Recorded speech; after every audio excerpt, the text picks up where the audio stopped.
diskusi gitu kan. Ya. Yang dibangkitkan pertama itu nanti kan Nabi Muhammad ya, kalau nggak salah ya.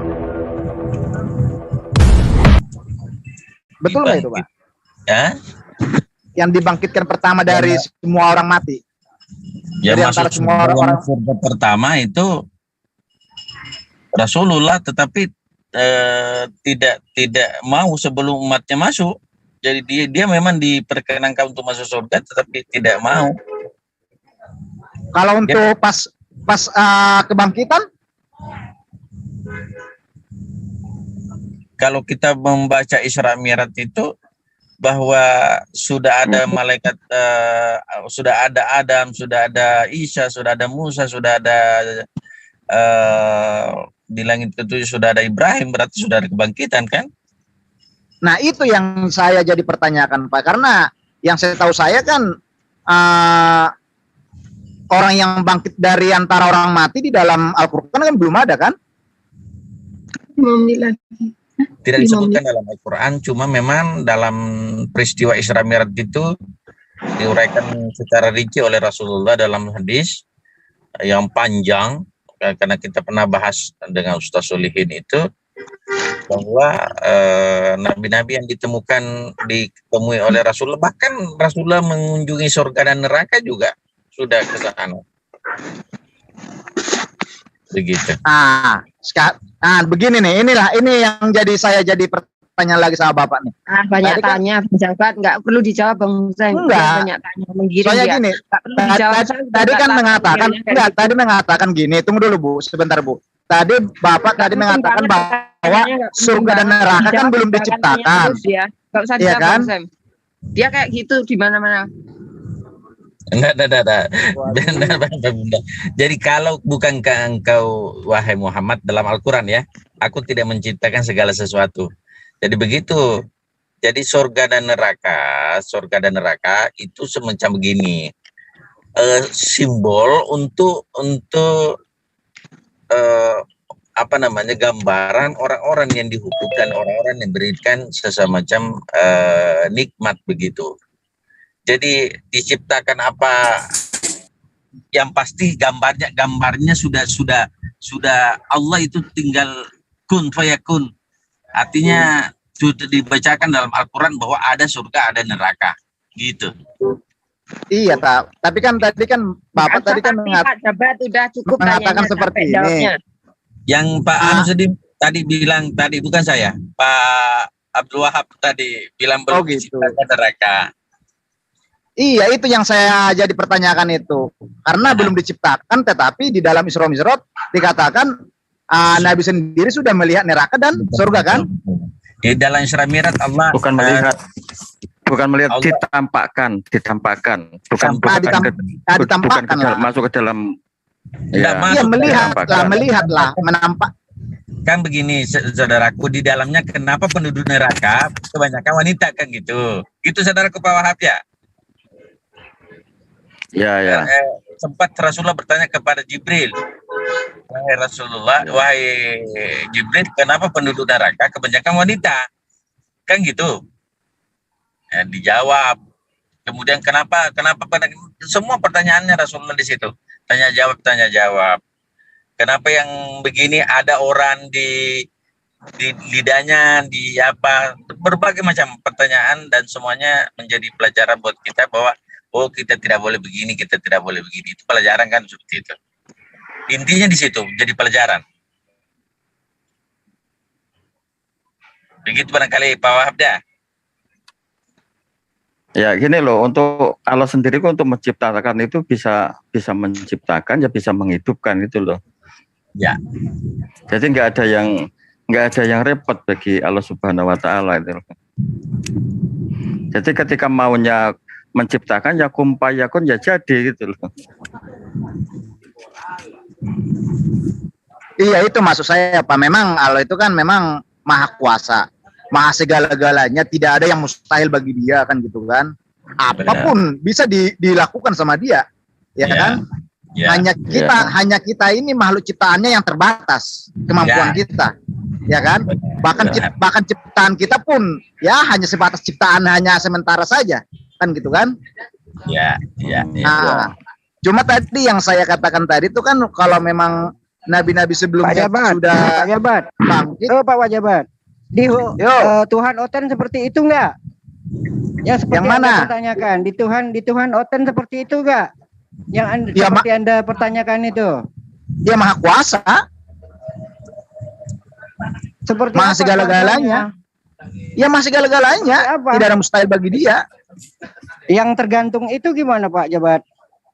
Itulah buktinya dia bisa turun dalam rupa manusia. Artinya apa?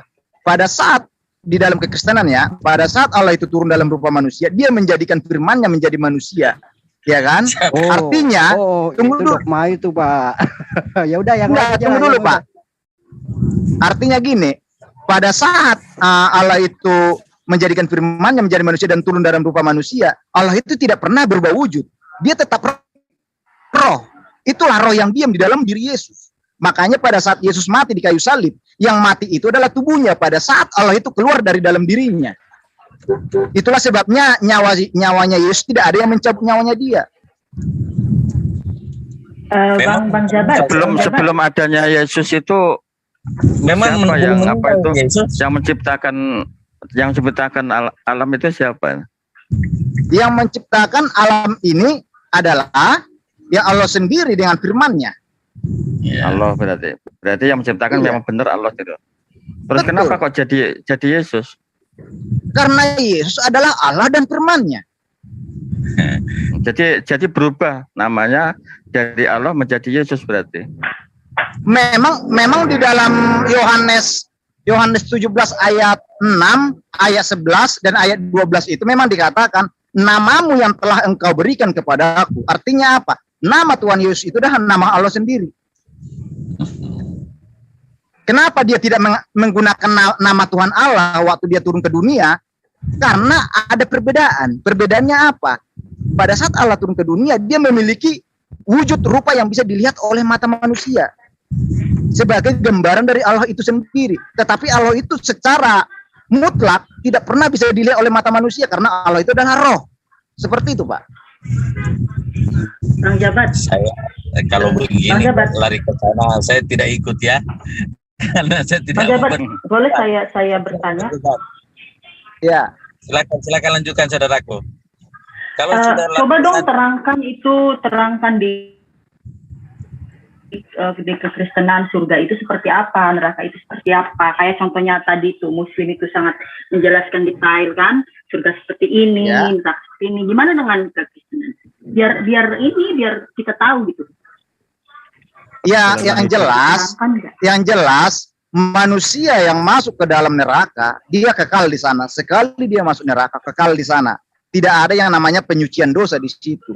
Karena sesungguhnya penyucian dosa, pertobatan itu sudah diberikan kepada manusia waktu di bumi. Inilah kesempatan kita untuk bertobat di sini.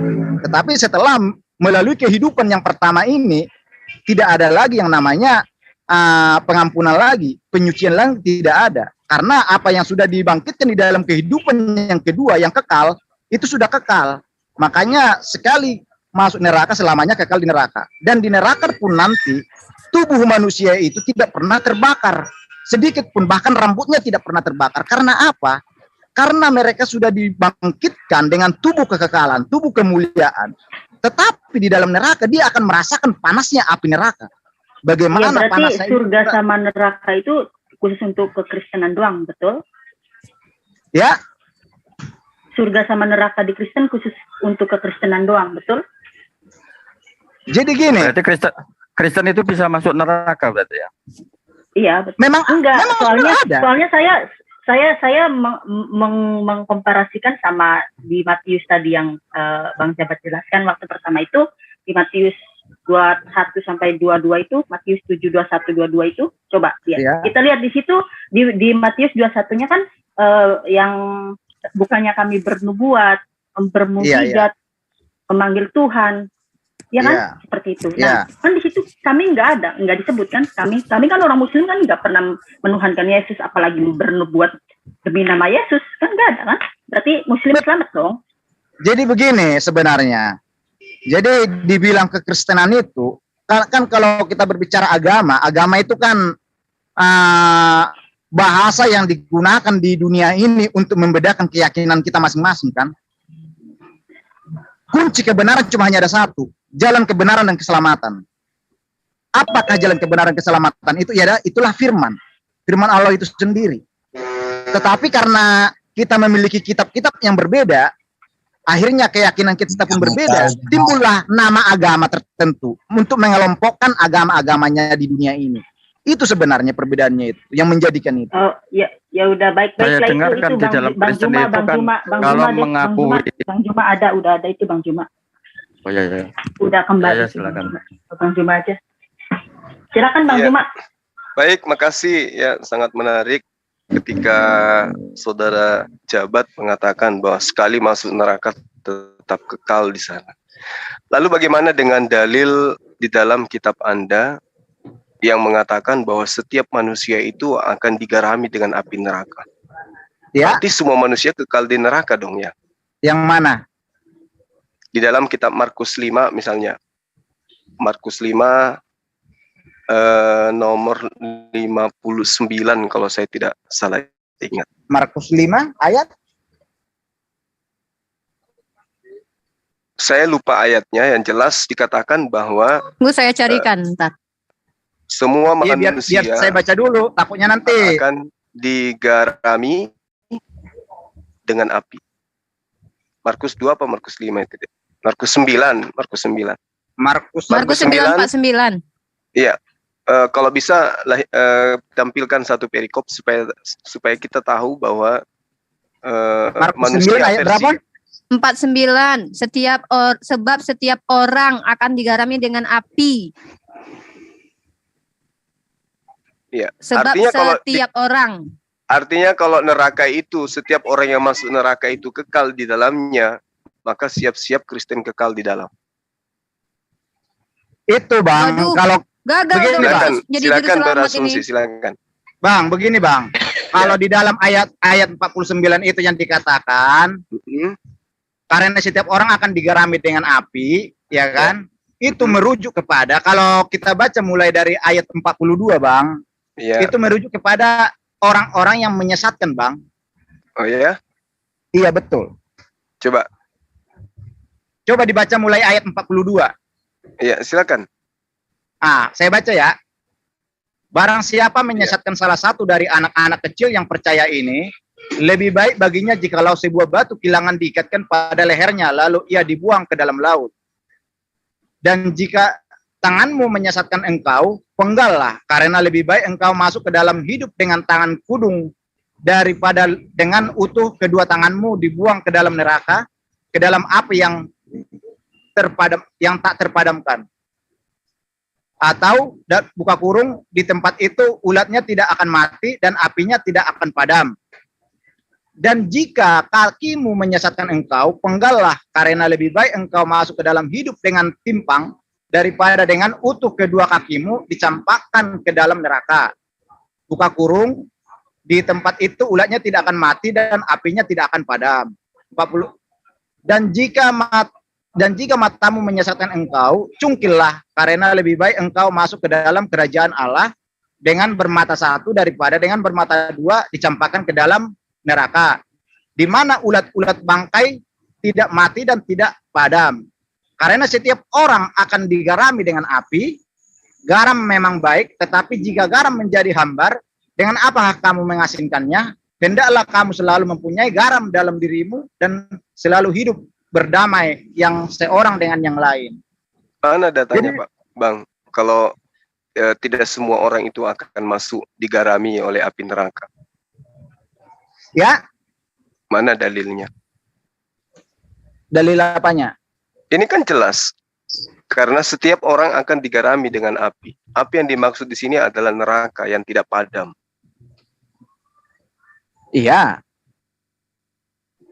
Terus itu pernyataan kan setiap orang itu Bang, maksud Bang Zuma itu kan setiap orang. Masa Yesus salah-salah ngomong, harusnya kan ada penjelasan. Betul. Setiap yang menyesatkan baru bagus. Tapi kalau setiap orang kan berarti ya aku orang, Abang orang. Berarti Yesus gimana itu cara menjelaskannya itu? Coba. Betul Bang. Jadi begini lagi. Bang. Jadi gini, ini kan pernyataan tentang orang yang menyesatkan. Artinya apa? Bahkan yang dikatakan garam Dan api itu adalah setiap cobaan yang diberikan kepada manusia. Ya kan? Api itu adalah cobaan sama kita. Tetapi bagi siapa yang tetap bertahan di dalam perbuatan jahatnya di situ, sehingga dia tersesat dan bahkan dia menyesatkan orang, dia akan kekal di neraka. Bahkan di sini dikatakan apa? Ini peringatan loh ini ayat ini. Peringatan contohnya jika tanganmu menyesatkan engkau, penggallah. Itu peringatan supaya kita bisa lebih berpikir secara rasional, supaya kita jangan sampai kita berlarut-larut di dalam kejahatan. Oke. Supaya kita bertobat di situ. Baik, asumsinya boleh diterima. Nah, sekarang begini. Bukan asumsi, bukan. Itu asumsi. Itu tidak ada dalil. Asumsi. Begini, saudara jabat. Ini saudara jabat kan? Betul. Oke, Iya, begini Bang. Di dalam pengajaran para nabi, manusia itu diupah berdasarkan atas perbuatannya ketika dia di atas muka bumi. Pertanyaan saya, ketika perbuatan baik dan perbuatan buruk seseorang itu seimbang, dia ke neraka atau ke surga? Perbuatan baik dan buruk seimbang. Ya kan? Itu kalau di dalam kekristenan Bang, tidak pernah yang namanya perbuatan baiknya dia menutupi perbuatan jahatnya. Tidak pernah. Kalau seimbang maksudnya Bang, kan ini ada dalil. Yesaya 3:10, Yeremia 32, Yeremia 17, Amsal 24. Allah akan membalas perbuatan manusia setimpal dengan perbuatannya. Ada perbuatan baiknya, ada perbuatan buruknya. Seimbang. Ini kan ada hari penghakiman. Hari penghakiman itu menghakimi perbuatan-perbuatan manusia. Ya kan? Nah, ketika kemudian ada perbuatan, orang diberi catatan di dalam kitab Anda, kitab Wahyu, manusia akan diberi catatan perbuatannya, dan ternyata catatan perbuatannya seimbang antara baik dan buruk, orang ini ke neraka atau ke surga? Begini Bang, apakah di dalam kitab Yesaya itu ada dikatakan perbuatan baik dan perbuatan jahatnya seimbang?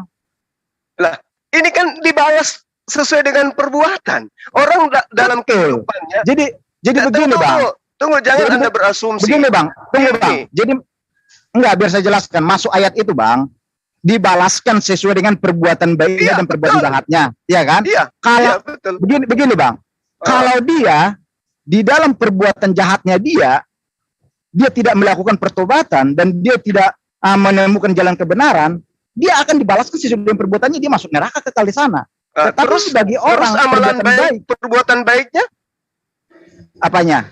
Perbuatan baiknya gimana? Perbuatan baik, kalau dia bertahan di dalam perbuatan baiknya dan dia mau bertobat sampai akhir hidupnya, maka dia akan dibalaskan dengan kehidupan yang kekal di surga. Terus perbuatan buruknya? Kan ada pertobatan Bang. Kalau dia tidak bertaubat, dia melakukan kebaikan. Dia melakukan kebaikan. Kebaikannya ini dibalas tidak? Dia melakukan kebaikan, ya kan? Dia melakukan kejahatan, tetapi dia tidak bertobat sampai akhir hidupnya. Dia kekal di neraka, Bang. Loh, amalan baiknya mau dikemanakan? Itu tidak pernah dihitung itu, Bang. Amal baiknya itu karena Anda menyalahi dalil. Oh, tidak, Bang. Nah, itulah makanya disebutkan itu disempurnakan itu, Bang, di perjanjian baru, Bang. Mazmur 62, Amsal 24, Ayub 34, Matius 10 bahkan, ya. Dia manusia diupah berdasarkan perbuatan masing-masing. Nah, bagaimana kalau perbuatan baiknya, perbuatan buruknya seimbang? Ayo. Perbuatan baik dan perbuatan buruk seimbang. Itu kan sudah saya katakan sama Abang, iya kan? Ya. Apa yang Anda katakan? Seandainya, contoh saya bilang ya, contohlah saya nih. Saya hidup, bilanglah saya umur saya 70 tahun. Iya kan? Selama 69 tahun perbuatan saya tuh buruk semua. Tidak ada satupun perbuatan baik. Ya. Tetapi pada saat 1 tahun akhir hidup saya semua menyesali. Saya bertobat. Saya mengampuni setiap orang yang bersalah kepada saya. Dan saya minta pengampunan kepada Allah itu sendiri. Ya kan? Saya di jalannya dia. Dan saya taat sampai saya mati. Ya kan? Kalau memang saya tulus pertobatan saya dengan iman saya akan masuk surga, Bang. Tidak ada yang namanya diperhitungkan dengan perbuatan yang sekian tahun, 69 tahun itu enggak. Walaupun perbuatan baik saya berarti itu dalilnya ini salah. Oh, tidak salah, Bang. Karena gini, Lah kan Bang. di situ diterangkan manusia diupah berdasarkan perbuatannya. Betul. Nah, Makanya ada perbuatan baik, ada perbuatan buruk. Kalau perbuatan baik itu gimana? Di surga. Perbuatan buruknya gimana? Di mana? Di surga juga. Kalau orang berbuat baik, berbuat buruk tanpa dia bertobat, dia masuk neraka, Bang. Tetap, Bang. Tidak ada yang namanya contohnya. Lalu perbuatan baiknya dikemanakan? Tidak dihitung itu, Bang. Tidak dipertimbangkan itu, Bang. Lalu bagaimana dengan dalilnya bahwa manusia diupah sesuai dengan perbuatan? Betul. Nah, kalau betul berarti perbuatan baiknya dibalas dengan? Oh, tidak, Bang. Jadi, Abang gini loh. Anda menyalahi kita. Abang, begini, Bang. Ini namanya debat cendol. Begini, Bang. Karena gini, Bang. Karena sangat jelas, Bang. Gini, Bang. Kita harus tahu, Bang. Di dalam kekristenan dikatakan apa? Iman adalah dasar dari segala sesuatu yang kita harapkan. Ini tidak berbicara iman, ini berbicara dalil. Dalil ini berbicara itu, Bang.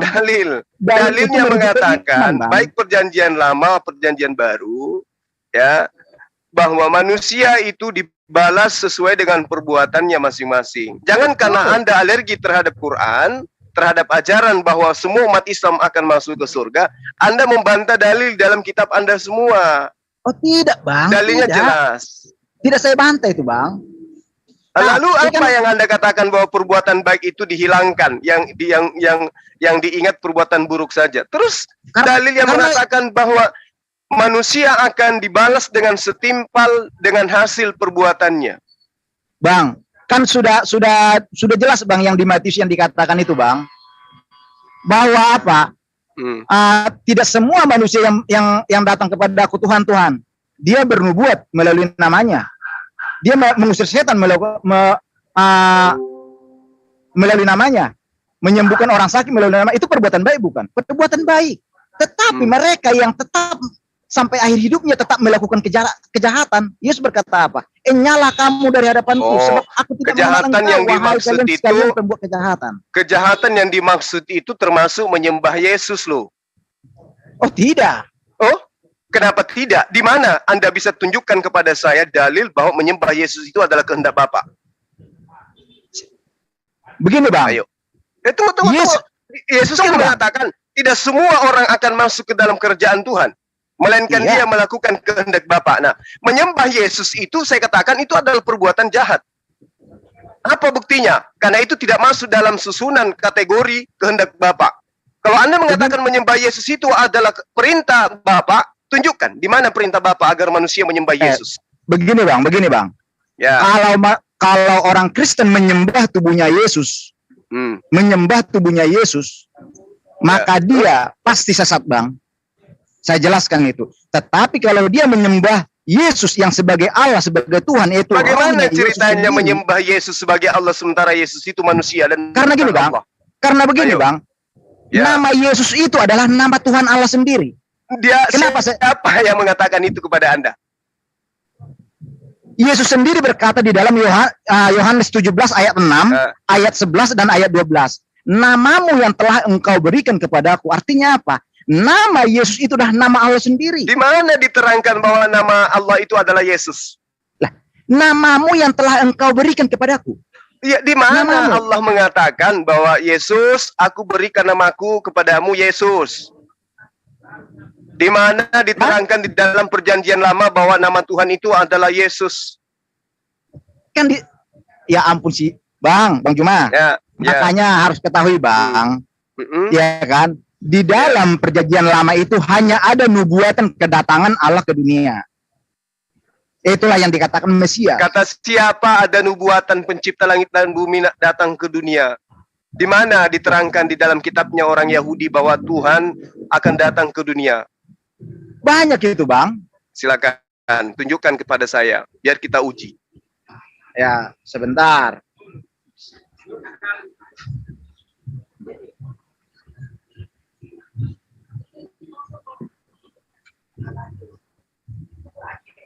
Kalau yang saya tahu sih, yang tadinya disuruh beri nama itu Maria, kemudian disuruh lagi kepada Yusuf.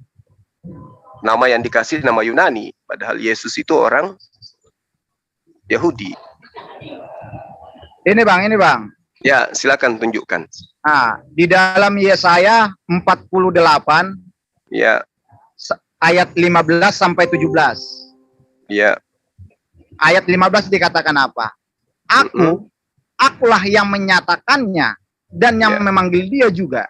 Akulah yang mendatangkan dia dan segala usahanya akan berhasil.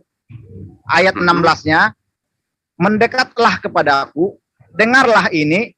Dari dahulu tidak pernah aku berkata dengan sembunyi pada waktu hal itu terjadi. Aku ada di situ. Dan sekarang Tuhan Allah mengutus aku dengan rohnya. Apa maksudnya ini?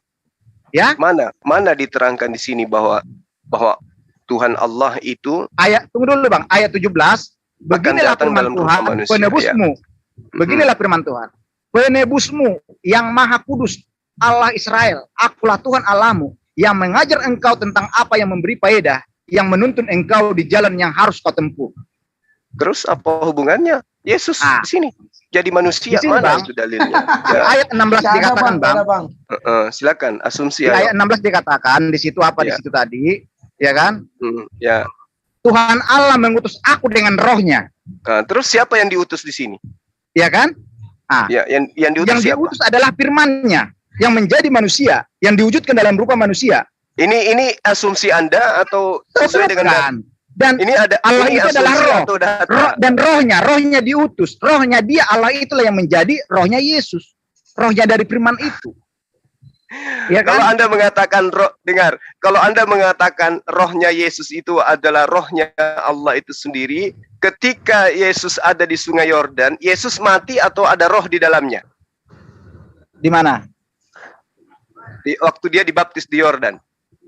Waktu dia dibaptis di Yordan itu Bang, itu pengajaran firman Bang. Itu penggenapan pengajaran firman karena Yesus di situ, Yesus di dalam dirinya ada roh atau tidak ada roh? Ada roh. Nah, rohnya Yesus yang ada dalam dirinya itu siapa? Ya? Bapak. Yang mana? Yang ada di dalam tubuh Yesus ketika dibaptis itu Bapak. Bapak. Oke. Terus suara yang dari langit itu rohnya siapa? Suara yang di langit, Bang. Abang, biar Abang tahu ya. Yang namanya untuk menciptakan suara pun dimanapun Allah itu bisa mengeluarkan suara. Allah itu maha kuasa loh. Allah, Bang. Betul. Ini kan Anda mengatakan Tuhan Anda adalah roh. Kemudian jasad Yesus itu adalah manusia, rohnya adalah Bapa itu sendiri. Ketika Yesus dibaptis, terdengar suara dari langit. Iya. Itu suara siapa? Suara Allah sendiri. Secara bukankah Allah ada di dalam tubuh Yesus? Betul. Terus kok ada suara dari langit? Allah itu maha kuasa. Dari manapun dia bisa mengeluarkan suara. Itu hal kecil loh untuk menjadikan suara dari langit. Itu hal kecil, Bang. Berarti Bapak membaptis dirinya Bang. Gitu? Ya, itu kondisinya Bapak lagi membaptis dirinya. Pengajaran kepada manusia.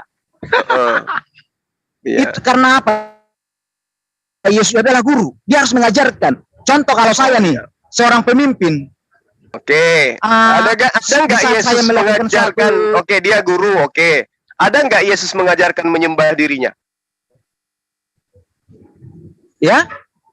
Oh, tidak, makanya Yesus tidak pernah menyuruh untuk menyembah dirinya supaya manusia tidak menyembah tubuhnya. Dari mana ilmunya Anda menyembah Yesus? Cara saya menyembah Yesus adalah karena Allah yang menjadi rohnya, dan Allah itu adalah roh, maka saya menyembah Allah yang ada dalam dirinya. Tapi sedangkan Anda menyembah Yesus, manusianya itu hanyalah gambar rupa yang terlihat oleh mata manusia. Tapi faktanya, kenapa Anda tidak menyembah kepada Bapa aja? Kenapa harus ada Yesus? Karena nama Yesus, ya kan? Yesus itu merujuk kemana? Sama seperti Abang. Abang yang sebenarnya yang mana kah? Apakah tubuhnya Abang yang sebenarnya atau rohnya Abang? Ya dua-duanya. Ya? Dua-duanya. Oh, tidak. Karena tubuhnya Abang itu akan kembali menjadi debu tanah, Bang. Tidak ada itu, Bang. Nanti yang kekal itu di saat Abang dibangkitkan, Bang. Iya, barulah nanti itu bisa dikatakan itulah Juma, wujud Juma yang sebenarnya itulah. Gitu loh. Kalau sekarang kalau sekarang ada yang mengatakan manakah Juma? Abang tidak bisa mengatakan inilah Juma. Tubuhnya Anda sekarang begini, kenapa Anda masih menggunakan Yesus sebagai manusia itu? Kenapa nggak ke Bapa aja langsung? Kalau Yesus itu adalah Bapa, kan Yesus sudah ditanggalkan menjadi manusia. Kenapa nggak ke Bapa aja langsung? Karena pada saat dia bangkit, dia kan diubahkan tubuhnya menjadi tubuh kemuliaan, tubuh kekekalan. Siapa yang mengubah tubuhnya? Siapa yang mengubah tubuh manusia ini Allah menjadi? Sendiri. Oh, berarti Allah menjadikan manusia itu kembali menjadi Tuhan gitu. Bukan. Jadi Tuhan itu bukan fisiknya, bukan. Lah fisiknya kemana, Bang? Fisiknya Yesus yang manusia itu kemana? Kan diubahkan, Bang. Berarti Tuhan Anda itu manusia yang diubah menjadi Tuhan, kan gitu? Bukan sisi manusianya yang dijadikan Tuhan. Loh, lalu sisi manusianya kemana? Anak Marianya kemana? Anak Marianya? Sisi manusianya itu hanyalah sebagai wujud rupa, gambar rupa yang bisa dilihat oleh mata manusia. Justru itu yang kita cari, gambar rupa manusianya itu yang adalah manusia 100% itu kemana dia jadi Tuhan? Kan dia sudah diubahkan, Bang. Iya, bukan dengan Tuhan yang lama lagi. Makanya aku bilang, saudaraku, Tuhannya Kristen itu manusia yang telah diubah menjadi Tuhan. Oh tidak, bukan. Karena yang bagaimana Anda mengatakan tidak? Kalau tidak, coba tunjukkan mana sisi manusianya Yesus yang anak Maria. Sisi manusianya kan sudah tidak ada, sudah diubahkan. Nah itu manusia diubah menjadi Tuhan, kan gitu. Bukan. Manusia diubah menjadi tubuh kekekalan. Ini keracunan cendol, betul. Tubuh manusianya itu diubahkan menjadi tubuh kemuliaan. Itulah tubuh kekekalan, Bang. Nah, tubuh manusianya berubah enggak dia? Tubuh manusianya berubah enggak? Berubah menjadi tubuh kemuliaan, tubuh kekekalan itu. Salah enggak ketika saya mengatakan bahwa Tuhannya Kristen adalah tubuh manusia yang dirubah menjadi tubuh Tuhan? Karena tubuh kekekalan, tubuh kemuliaan itu bukanlah dikatakan sebagai Tuhan, karena yang dikatakan Tuhan adalah roh yang diam di dalamnya. Nah, terus kenapa jasad yang bukan roh juga berubah menjadi Tuhan? Jasad yang bukan roh tidak pernah berubah menjadi Tuhan. Loh, mana jasad Yesus? Kan tubuhnya diubahkan menjadi tubuh kemuliaan, tubuh kekekalan. Itu dia karena bilang biologisnya Yesus dirubah menjadi Tuhan. Nih saya katakan sama Bang, apakah rohnya Yesus pernah berubah? Tidak pernah, Bang. Itulah Allah itu, itulah Tuhan itu. Jasadnya? Ya jasadnya kan bukan Tuhan jasadnya. Terus mana dia? Yang bukan Tuhan ini mana dia? Kan diubahkan menjadi tubuh kemuliaan. Tubuh kemuliaan ini Tuhan atau bukan? Oh, bukan. Oh, berarti dengar. Gini, Bang. Dengar. Berarti ada yang bukan Tuhan yang duduk bersandingan dengan Tuhan. Oh enggak, kata duduk. Tadi katanya tubuh kemuliaan Yesus yang manusia itu bukan Tuhan. Bang, biar Abang tahu ya. Kata duduk di sebelah kanan Allah itu bukan berarti Allah duduk di sebelah kanan. Mau salto, yang saya tahu tubuh kemuliaan menurut abang saya ini bukan Tuhan, tetapi tubuh kemuliaan itu kembali kepada Tuhan, berdampingan dengan Tuhan. Betul? Ya, dia tetap satu dia. Karena apa? Gimana ceritanya nih? Ada yang bukan Tuhan menyatu dengan Tuhan. Bang, contoh saya bilang sama abang. Ya, saya bilang sama abang. Iya kan? Iya. Manakah Juma yang sebenarnya? Lu kok larinya ke saya? Ini sesuatu yang sudah nyata, jangan-jangan dikaburkan lagi. Justru ini nyata saya berkata ini, Bang. Saya bertanya sama Abang. Sederhana kok itu, Bang. Sederhana kok. Ngapain harus lari ke saya? Yesus itu punya tubuh. Yesus itu tubuhnya manusia, kata Anda. Dan Anda tidak menyembah tubuh manusia ini. Muncul pertanyaan, mana tubuhnya Yesus berubah menjadi tubuh kemuliaan? Tubuh kemuliaan yang adalah manusia tadinya, apakah dia adalah Tuhan? Kata Abang bukan. Ya memang berarti pada diri Tuhan ada yang bukan Tuhan ikut beserta dengan dirinya, betul? Oh bukan. Lah. Jadi begini Bang, udah dikatakan Bang, ya biar Abang tahu, Allah itu, Tuhan itu adalah hakim yang adil. Loh kok larinya ke hakim? Lah betul, karena apa? Siapa nanti yang menghakimi manusia? Allah sendiri yang menghakimi. Bagaimana caranya Allah itu menghakimi manusia jika dia tidak bisa dilihat oleh mata manusia? Apakah penghakiman bisa diwakilkan kepada malaikat? Sesuatu putusan hakim tidak pernah sah kalau bukan hakim yang adil yang memutuskan. Tidak bisa pernah diwakilkan putusan hakim. Itu butuh hakim, Bang. Terus? Maka saya katakan sama Abang, jika di dalam Quran Allah itu tidak bisa dilihat oleh mata manusia, dia tidak memiliki wujud sama sekali. Bagaimana dia menghakimi manusia? Oh salah, Anda salah. Justru sifat Allah itu wujud. Ngerti wujud nggak Anda? Wujud itu bahasa Al-Quran loh. Berarti memiliki wujud. Loh, wujud itu artinya apa menurut Anda? Enggak, berarti memiliki wujud. Allah itu wujud, Allah itu ada. Berarti kalau Allah itu ada, berarti dia bukan tidak ada, berarti dia ada. Berarti ada rupanya, bisa dilihat. Bisa dilihat. Berarti yang di dalam Quran yang mengatakan tidak ada yang bisa melihat Allah, bagaimana lagi tuh, Bang? Itu di dunia. Ya? Itu di dunia. Memang nggak ada yang bisa melihat. Karena manusia masih memiliki tabir. Antara alam gaib dengan alam fana, alam biologis, itu ada pembatas yang dikatakan tabir, penghalang. Tapi begini, Bang, karena di dalam Muslim itu manusia dibangkitkan dengan tubuh manusia seperti biasa, bukan tubuh kekekalan, bukan tubuh kemuliaan. Ya, dalam kehidupan yang berbeda, bukan lagi di dunia, tapi di akhirat. Betul. Iya, bagaimana bisa yang tidak kekal, tubuh yang tidak kekal bisa melihat yang kekal?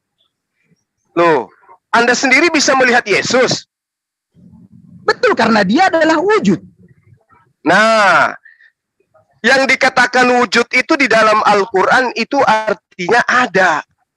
Sesuatu yang ada tidak mesti semuanya bisa dilihat. Contoh, udara ini ada atau enggak? Ada. Udara itu wujud. Wujud dalam bahasa Indonesia harus nampak, terlihat oleh mata. Wujud dalam bahasa Arab artinya ada. Tidak mesti nampak. Iya. Tetapi bisa dirasakan kan? Bisa dirasakan, betul. Bukti adanya Allah, bukti wujudnya Allah, kita bisa merasakan alam semesta ini. Bahkan kita bisa melihat diri kita sendiri. Kita tidak mampu menciptakan diri kita, berarti ada yang menciptakan. Siapa dia? Dialah yang wujud, Allah. Nah, kembali ke materi yang tadi. Anda mengatakan wujud Yesus menjadi tubuh kemuliaan, dan tubuh kemuliaannya bukan Tuhan. Lalu kemana yang bukan Tuhan ini nebeng? Kan sudah diubahkan, Bang. Kan Allah itu maha kuasa. Iya, berarti tubuh kemuliaan yang sudah diubah menjadi kemuliaan, yang adalah anak Maria, itu kemana dia sekarang? Menyatu dengan Tuhan yang adalah Tuhan. Oh, dia tubuh kemanusiaannya itu sudah tidak ada lagi. Dia sudah diubahkan menjadi tubuh kekekalan. Berarti yang mengubah tubuh manusia menjadi tubuh kemuliaan adalah unsur di luar daripada tubuh kemanusiaan Yesus, betul? Bukan, Allah sendiri yang mengubahkan. Ya, bagaimana ceritanya? Yang Anda maksud Allah itu Yesus? Rohnya. Oke. Yang mengatakan bahwa aku tidak dapat berbuat apa-apa dari diriku sendiri, itu rohnya Yesus atau jasadnya Yesus? Itu menyatakan tubuhnya. Karena apa? Jika Allah tidak ada menjadi rohnya, maka tubuhnya tidak bisa berbuat apa-apa. Enggak. Saya tanya, yang berkata. Tunggu. Makanya saya begini, Bang Juma, biar Bang Juma tahu ya. Biar dokter mau lurusin tuh. Bang Juma, boleh izin nggak, Bang? Bang Juma, Pak Hadi. Ya, silakan. Pak Hadi, silakan Pak Hadi. Bantu jabat jelasin Pak Hadi. Ya, tunggu dulu. Bang Juma, biar saya jelaskan ya. Silakan. Tuhan Yesus apa yang Anda ingin jelaskan? Yang ada Anda mengaburkan. Memiliki 6 bagian, Bang, yang bisa disebutkan dia sebagai apa? Yesus itu dikatakan sebagai apa? Sebagai Tuhan satu. Kedua, sebagai Mesias. Ketiga, sebagai utusan. Keempat, sebagai apa? Sebagai Mau Yesus disebut 1000 gelar. Kelima, sebagai dia tidak akan pernah bisa merubah. Gelarnya tidak bisa merubah dirinya jadi manusia. Tetap aja dia manusia. Mau dikemanakan pun dia tetap manusia. Meski berjuta gelar diberikan kepada Yesus. Anda sendiri yang menjawab. Tubuh kemuliaannya apakah berubah menjadi Tuhan? Anda katakan tidak. Nah, ketika Anda mengatakan bahwa tubuhnya dirubah, siapa yang merubah? Allah. Apakah Yesus Allah? Anda mengatakan gelar. Nah, ini yang lucu nih. Yesus mengatakan, aku tidak dapat berbuat apa-apa dari diriku sendiri. Oknum yang tidak dapat berbuat apa-apa dari dirinya sendiri, bagaimana caranya dia bisa menjadi Tuhan? Karena apa, Bang? Pada saat bagaimana caranya oknum yang tidak mampu berbuat apa-apa ini menjadi Tuhan? Siapa yang membuat dia menjadi Tuhan? Bang, emang tubuh Yesus Tuhan bukan? Nah, justru itu yang saya tanya. Tubuh Yesus yang bukan Tuhan, siapa yang merubahnya menjadi Tuhan? Sementara Yesus tidak bisa berbuat apa-apa. Ya Allah sendiri itu rohnya. Allah sendiri. Berarti tubuh Yesus yang tidak bisa berbuat apa-apa ini menjadi sakti karena dibuat menjadi Tuhan oleh roh. Benar enggak? Betul, karena rohnya, karena Allah itu sendiri. Gitu dong. Berarti Tuhan Anda itu Tuhan yang berasal dari manusia, kemudian dibuat menjadi Tuhan. Oh tidak, bukan berasal dari manusia. Itulah Anda salah. Lagi gimana sih abang ini? Tadi katakan Yesus tidak bisa berbuat apa-apa dari dirinya sendiri. Untuk menjadi sakti si Yesus, untuk menjadi sakti si Yesus, harus ada oknum lain yang membuat dia menjadi sakti. Dan ternyata yang membuat dia jadi sakti adalah roh. Betul? Bang, tubuh Yesus tidak bisa berbuat apa-apa tanpa ada Allah sebagai rohnya. Ingat itu. Iya, itu tadi Anda sudah akui. Terus? Sama seperti Anda, tubuh Anda tidak bisa berbuat apa-apa kalau tidak ada roh Anda di dalam. Nggak bisa Anda menganalogikan Tuhan dengan saya. Saya manusia. Tidak boleh pencipta dianalogikan dengan ciptaan. Nggak boleh, nggak boleh. Jadi, nah sekarang gini, Anda mengakui Yesus tubuhnya tidak bisa berbuat apa-apa. Sekarang saat ini Yesus sakti loh. Sakti dia sekarang.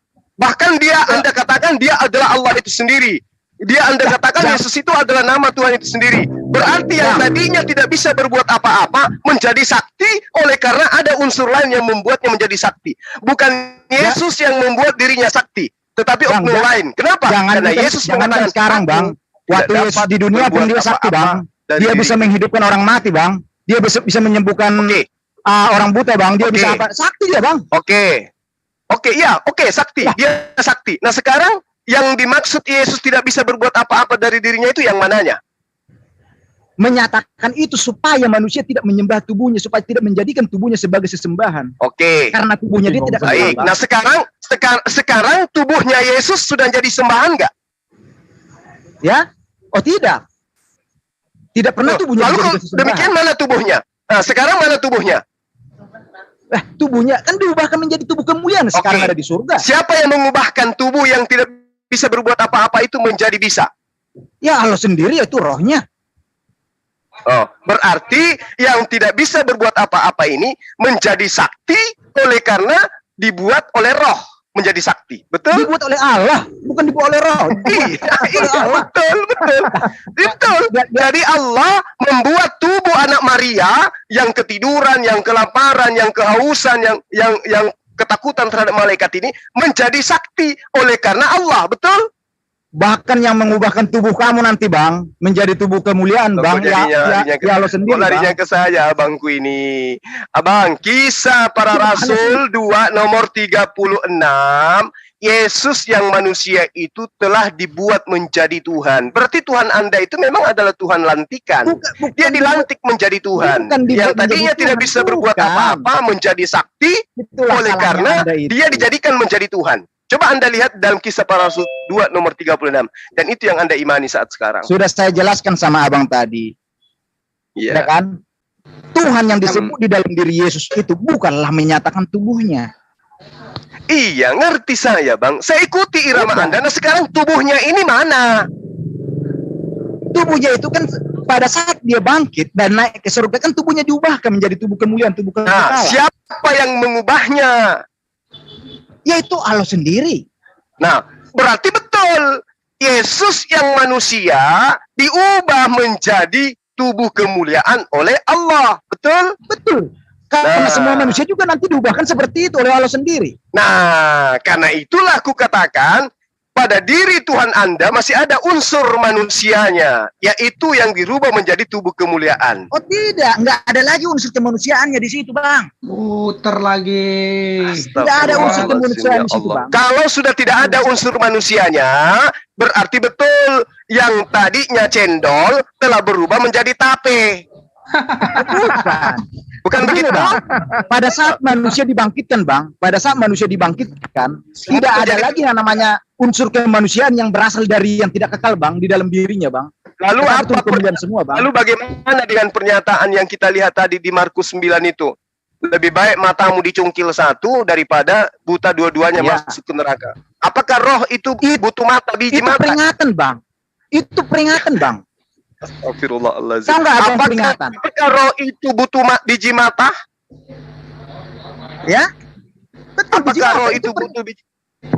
Ya? Apakah roh itu butuh biji mata? Kalau begitu, silakan aja ciptakan kacamata dari roh. Terus roh tidak membutuhkan biji mata, Bang. Kalau begitu, kenapa kemudian dikatakan barang siapa menyesatkan salah satu dari anak-anak kecil yang percaya ini, lebih baik baginya jika sebuah batu kilangan diikatkan pada lehernya lalu ia dibuang ke dalam laut. Dan jika tanganmu menyesatkan engkau, penggallah. Kenapa mesti dipenggal ini ke tangan? Iya, karena lebih baik engkau masuk ke dalam hidup dengan tangan puntung daripada dengan utuh, keduanya tanganmu dibuang ke dalam neraka. Tangan apa yang dimaksud ini? Tangan apa ini? Yang tangan kemanusiaannya. Tangan apa yang mau dibuang ke neraka? Tangan sisi kemanusiaannya, Bang. Itu berarti manusia bangkit dengan tubuh kemanusiaannya. Itu peringatan, Bang. Artinya apa? Peringatan itu artinya supaya orang tidak melakukan hal seperti itu. Seperti itu, Bang. Iya. Jadi itu cuma ancaman. Betul. Itu berarti tidak ada jasad yang akan bangkit. Jasad bangkit itu dengan tubuh kemuliaan, Bang. Diubahkan menjadi tubuh kemuliaan. Yang masuk ke neraka tubuh apa? Tubuh kemuliaan. Makanya itulah sebabnya di neraka itu tidak ada yang hangus terbakar. Karena apa? Jadi kalau di neraka tidak ada hangus terbakar, lalu buat apa ke neraka? Ia dibakar, merasakan panasnya api neraka, tetapi dia merasakan panasnya, Bang, di situ.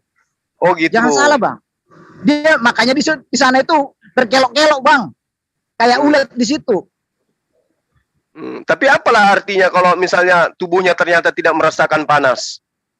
Merasakan panas. Kalau merasakan panas berarti terbakar dong. Terbakar tapi dia tidak hangus dia. Rambutnya tidak terbakar. Kalau tidak hangus itu tidak terbakar namanya. Itu namanya anti api. Anti api gimana sih? Katanya Anda tidak hangus badannya. Makanya di neraka itu orang terbakar itu dengan panasnya api neraka seperti ulat di sana. Dia tidak mati-mati, Bang. Iya, tidak mati-mati tapi hancur badannya kan? Oh tidak hancur. Oh berarti dia kebal. memang dia kebal dari kalau kebal berarti dia merasakan api. Karena dia tubuh kekekalan. Penghuni nerakanya hebat-hebat berarti. Kebal badannya dibakar api. Dia merasakan, Bang. Itulah makna kekekalan, Bang. Abang, tubuh manusia ketika dibakar api itu akan hancur. Kalau tidak hancur berarti dia kebal dengan api. Bang, dia hancur karena dia masih dari debu tanah dan masih memiliki yang namanya darah. Kalau nanti manusia dibangkitkan dalam kekekalan, manusia tidak memiliki tubuh yang berasal dari debu tanah lagi dan tidak memiliki darah lagi.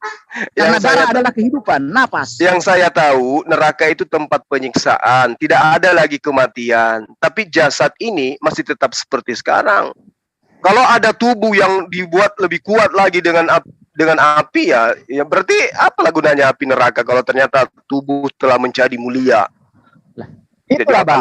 Makanya saya katakan sama Abang berbeda dengan nerakanya di Muslim, Bang. Kalau di Muslim sangat jelas, Bang, nanti terbakar hangus diciptakan lagi. Ya udah, bukan Allah Subhanahu wa taala itu nanti dia seketika itu selama-lamanya yang menciptakan tubuh terus, Bang. Bagi orang izinkan dokter dulu mau itu karena otak Anda melihat Tuhan itu seperti Yesus yang tidak bisa apa-apa. Kalau Tuhan itu maha kuasa, dia menjadikan tubuh yang sudah hancur kemudian utuh kembali.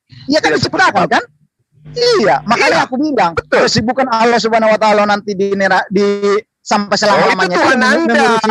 Itu Tuhan Anda begitu. Butuh istirahat. Kalau Tuhan kami enggak begitu dia. Dia cukup mengatakan kun jadi. Dia cukup mengatakan kun jadi. Kan gitu. Kalau Allah itu nanti, Bang, dia nanti di surga, Bang, bersama orang-orang yang sudah masuk surga. Dia bersama-sama dengan orang yang masuk surga. Dia dan neraka tidak pernah diurusi lagi, tidak pernah diciptakan lagi tubuhnya. Karena itu bukan Tuhan namanya itu. Itu Pak RT namanya itu, Pak RT. Karena tidak ada lagi manfaatnya, Bang. RT 1 tidak boleh mengurusi RT 2 karena ada yang mengurus sendiri. Itu bukan Tuhan itu. Karena gini, Bang. Itu Pak RT jualan cendol itu kalau yang kayak begitu. Yang namanya Tuhan itu berkuasa atas segala sesuatunya, berkuasa terhadap neraka, berkuasa terhadap surga. Itu namanya Tuhan. Tapi kalau ada Tuhan cuma di surga saja, dia tidak berkuasa kepada neraka, itu Pak RT namanya. Nah, RT dia 5. berkuasa. Makanya orang yang masuk di sana itu kan kekal. Tidak ada lagi yang namanya diurusin lagi, udah. Itulah. Terus yang mereka punya perbuatan baik itu tidak diupah. Perbuatan baik mana? Ya, ketika dia hidup dia melakukan amalan-amalan soleh. Manusia yang melakukan perbuatan-perbuatan amal soleh, tetapi dia sampai akhir hidupnya tetap melakukan juga perbuatan jahat, dia kekal di neraka, Bang. Terus perbuatan baiknya dilupakan gitu? Itu tidak dipertimbangkan karena begini, Bang. Karena di kata siapa? Kata siapa? Coba minta dalilnya. Saya minta dalilnya. Dari tadi Anda itu cuma cendol. Coba dalilnya coba. Bang. Tunggu dulu, coba. Karena perbuatan amal ibadah, perbuatan baik itu bukan untuk menghapuskan dosa. Tidak ada sedikit pun untuk menghilangkan. Yang dikatakan, tunggu, jangan cendol Anda. Ini dalil di dalam kitab Anda mau buang kemana? Manusia diupah bukan berdasarkan atas iman menyembah kepada manusia bernama Yesus. Manusia diupah berdasarkan amal perbuatan setiap manusia. Ayub 34 nomor 11, Mazmur 62 nomor 12, Amsal 24 nomor 12, Yesaya 3 nomor 10 sampai 11, Yeremia 17 nomor 10, Yeremia 32 nomor 19, Yeskil 7 nomor 27, Roma 2 nomor 6, Roma 2 nomor 1. Semua manusia disiksa, diupah, dikasih surga, dikasih neraka berdasarkan atas perbuatan masing-masing. Anda itu mencoba untuk kemudian menjajakan sebuah konsep yang tidak berdalil. Bang, tunggu Bang. Itu makanya aku bilang Anda cocoknya jadi jualan cendol aja di pasar. Jangan jadi penyebar. Sebagai bukti kita orang beriman, sebagai bukti bahwa Allah itu ganti. Sekarang saya tanya sama Anda, manusia diupah berdasarkan apa? Ingatlah Bang, jikalau waktu Allah tidak turun ke dunia Bang, dengan menebus darahnya yang kudus Bang, tidak ada satu orang yang lari ke pagan lagi, darah manusia. Tidak ada nabi yang mengorbankan manusia. Itu ajaran siapa tuh? Menumbalkan manusia, apalagi menumbalkan Tuhan, itu siapa yang ngajarin? Ya memang seorang nabi tidak bisa menanggung dosa manusia Bang. Yang bisa menanggung dosa manusia itu yang berasal dari surga. Yesus juga tidak pernah bisa menanggung dosa manusia. Loh, itu jelas Bang, nubuatannya banyak itu Bang, di Yesaya Bang. Saudaraku, kalau Anda berbicara nubuatan Anda harusnya malu. Itu kitabnya agama lain yang punya konsep sendiri kok, seenak udel Anda ngambil kitabnya orang. Itu penggenapan Bang, di perjanjian dari itu Bang. Makanya apa? Nubuatan itu Bang. Inilah yang membuat saya sering tertawa. Jadi, aduh, saudaraku. Berbeda dengan Sadarkah Anda bahwa yang mempunyai kitab tidak pernah memiliki konsep seperti yang Anda jajakan? Berbeda dengan Al-Quran Bang. Karena apa? Kenapa? Memang berbeda dengan konsep Anda. Di agama Kristen itu mengambil kitabnya agama lain, kemudian mengajarkan Tuhan datang menjadi tumbal. Jadi begini Bang, kalau di dalam Al-Quran itu kan dikatakan kitab penyempurna, ya kan? Ya. Tetapi yang disempurnakan kitab yang mana sih? Pernah nggak sih orang Muslim yang disempurnakan itu syariat? Yang disempurnakan itu syariat, hukum-hukum. Padahal kitab-kitab yang terdahulu banyak diturunkan kepada orang Yahudi, ya kan? Di mana kitabnya itu? Manakah kitab yang disempurnakan itu? Bisa nggak kitab yang disempurnakan itu? Kamu diam jabat. Kamu diam biar ini ganti. Jangan nyerocos mulu. Oke, silakan.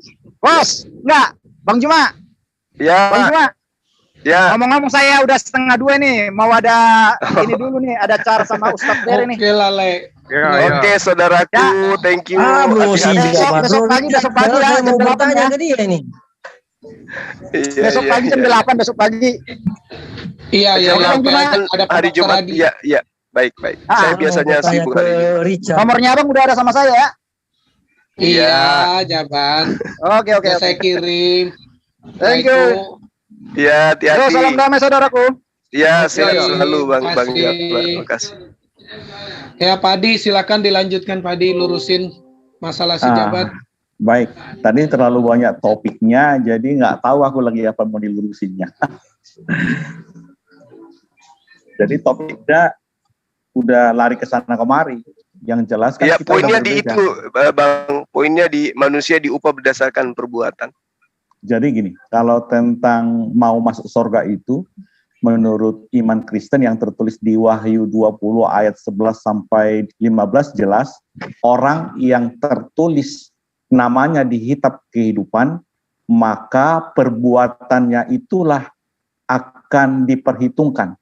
Jadi sebelum tertulis namanya di situ, belum masuk hitung.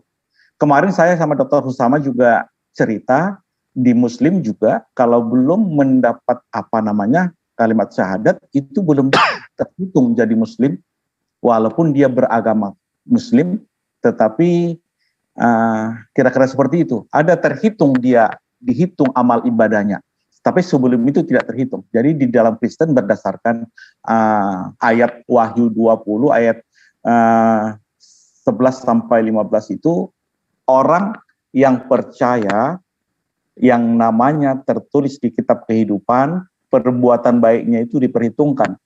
Tetapi orang yang tidak tertulis namanya di kitab kehidupan, perbuatan baiknya itu tidak akan diperhitungkan.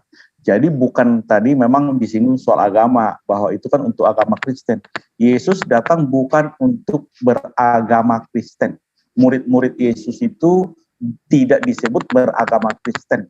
Tetapi banyak orang yang beragama Kristen mengaku bahwa mereka itu murid Yesus. Jadi kemarin memang saya sempat diskusi 1,5 jam dengan Pak Sujabat, bahwa ahli-ahli Taurat tidak banyak mengetahui tentang Yesus. Sama dengan ahli-ahli teologi tidak banyak mengetahui tentang Yesus sesungguhnya. Kenapa? Terbukti di dalam dialog Kristen Muslim, banyak apologet-apologet Kristen, banyak orang teologi-teologi Kristen yang tidak nyambung atau malah bertengkar dengan apologet-apologet dari Muslim. Kenapa? Karena mereka mengetahui Yesus dari orang. Sementara murid-murid Yesus mengetahui Yesus langsung dari sumber. Jadi ahli-ahli Taurat mengetahui bahwa Mesias akan datang, tertulis di kitab sucinya. Mereka tahu semuanya. Mereka yang tertulis dari A sampai Z tentang tentang Yesus, tentang Mesias, tentang Raja orang Yahudi yang akan bangkit, itu tahu dari kitab suci. Hanya mengetahuinya. Sementara murid-murid Yesus sudah ketemu langsung. Itu membedakannya. Jadi kalau tadi diskusi saya simak, ya tidak nyambung. Memang ya kita berbeda. Tetapi topik-topiknya, ayat-ayatnya. Pak Juma tadi malam kita cerita tentang Yesaya, bahwa ada juru selamat di Yesaya 21. Saya sudah kirim sama Pak Jion itu. Di Yesaya itu juru selamat itu Tuhan, bukan Musa. Jadi Pak Juma berselancar dengan ayat-ayat itu, saya tangkap. Itu kelebihan Pak Juma, langsung saya tangkap, saya catat, saya tulis, saya cari. Dapat, itu. Jadi di Yesaya, memang ada penyelamat di Perjanjian Lama, tetapi kita diskusi tadi malam ada di Yesaya 19 ayat 20 bahwa ada penyelamat, ada juru selamat yang akan dikirim. Di Yesaya itu jelas yang Pak Juma kutip itu tidak ada tertulis Musa di situ. Yesaya 19 itu dari ayat 1 sampai ayat 25 itu tidak ada satupun yang diajarkan, yang ada dikatakan mengenai Musa. Yang ada adalah juru selamat. Tepatnya di Yesaya berapa tadi ayat 20 ya, 19 ayat 20 itu akan menjadi tanda kesaksian semesta alam di tanah Mesir apabila mereka berseru kepada Tuhan oleh karena orang-orang penindas, maka Ia akan mengirim seorang juru selamat kepada mereka yang akan berjuang dan akan melepaskan mereka. Kata juru selamat ini tadi malam Pak Juma menerangkan kepada saya bahwa itu Musa. Kalau kita baca Yesaya 1 sampai 25 kata Musa tidak ada. Malah di Yesaya tertulis di Yesaya 43 ayat 11 berkata, akulah Tuhan dan tidak ada juru selamat selain daripada aku. Bahkan di Yesaya, ini kata kitab Yesaya, ini contohnya. Jadi kalau Pak Juma itu bilang juru selamat yang di Yesaya itu adalah Musa, itu pemahaman Pak Juma. Tetapi fakta realnya di Yesaya 19 tidak ada kata Musa tentang juru selamat di situ. Itu contoh kecil. Dan kalau tadi banyak lucunya memang Pak Sijabat mengetahui apa yang diketahui, memaksakan apa yang dipaksakan diketahuinya tidak nyambung dengan kontennya. Jadi perkataan yang sering bahwa Yesus itu tidak ada tertulis adalah Tuhan, sembahlah aku. Kalau kita balik, ada nggak tertulis Yesus mengatakan, aku bukan Tuhan, aku jangan sembah aku. Kalau kita balik seperti itu. Kak, saya udah cerita, udah diskusi beberapa kali dengan Pak Juma, dengan yang lain, bahwa firman itu adalah Allah. Ini iman Kristen ya. Firman itu adalah Allah. Yohanes 1 ayat 1. Firman yang adalah Allah itu telah menjadi manusia. Itu Yohanes 1 ayat 14. Kenapa firman menjadi Allah? Karena di Ibrani 1 ayat 1 itu, bahwa pada mulanya Allah mengutus nabi-nabi yang berasal dari manusia, yang berasal dari bangsa Israel, mengutus untuk menyampaikan firman-Nya khusus untuk orang Israel. Dan setelah itu sebagian besar menolak, maka Allah mengutus anaknya, yaitu Yesus. Itulah firman yang telah menjadi manusia. Bukti dia menjadi manusia, dia dilahirkan oleh manusia, dia disunat, dan dia dibaptis. Dan Yesus itu utusan, ya, diutus untuk menyampaikan firman setelah semua nabi-nabi terdahulu telah ditolak mayoritas oleh orang Israel. Lalu tadi malam kita juga ketemu di Matius 27 itu, bahwa setelah tabir itu merobek dari atas ke bawah, terjadi gempa, maka kuburan-kuburan itu terbelah, bangkitlah orang-orang mati itu. Tapi setelah Yesus bangkit, maka orang-orang kudus itu menampakkan diri kepada orang banyak. Ada dua statement saya. Pertama, ketika Maria dan Yusuf ketika Maria melahirkan Yesus, Yusuf dan Maria dikenal oleh orang sekitarnya bahwa itu manusia biasa. Itu terjadi turun-temurun sampai sekarang. Tidak mungkin Maria dan Yusuf itu melahirkan Tuhan. Itu pertama. Yang kedua, setelah tabir bait suci itu terbelah dua, gempa bumi terjadi, kubur-kubur itu terbuka, orang-orang kudus keluar dari kubur, memperlihatkan kepada orang banyak. Saat orang banyak itu melihat langsung fakta bahwa Yesus bangkit daripada hari ketiga itu, maka orang-orang banyak yang melihat itu menceritakan kepada keturunannya. Jadi ada dua pihak, satu yang percaya sampai sekarang akan percaya. Itulah orang-orang yang melihat orang-orang kudus bangkit dari kubur. Tetapi sampai sekarang ada keturunan Israel yang tidak percaya sama sekali kepada Yesus sebagai Mesias, karena orang leluhurnya tahu bahwa Yusuf dan Maria itu adalah manusia biasa. Tidak mungkin Yusuf dan Maria itu melahirkan Mesias yang dijanjikan, yang tertulis di kitab suci. Sampai sekarang keturunan yang tidak percaya itu turun-temurun menceritakan tidak percaya. Itulah keduanya. Kenapa ada orang yang percaya, kenapa yang tidak percaya. Tetapi tadi malam saya sudah katakan di Wahyu 7 ayat 1-8, kuota orang Yahudi yang akan dimeteraikan masuk surga ada 144.000 orang dari kedua belas suku itu. Tetapi di luar dari orang Yahudi, di luar dari kedua belas suku itu banyak jumlah yang tak terhitung jumlahnya dari segala bangsa, suku, kaum, dan bahasa. Wahyu 7 ayat 9.